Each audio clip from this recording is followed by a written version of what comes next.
Так, ассаламу алейкум. Буйруса жумуштун экинчи күнү бүттү. Иксан деген жигит ошонун бригадалары өтө катуу иштейт экен, өтө катуу.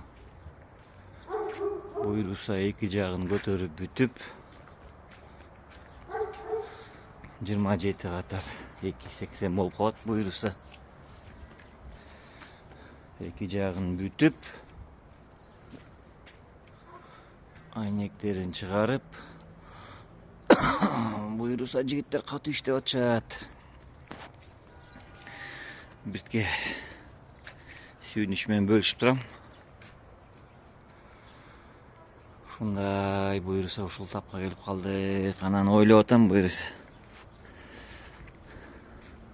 Эртең бүрсү күнү кирпичи бүтүп калса, бир күндө сесмопоясын куюп коебуз дейт.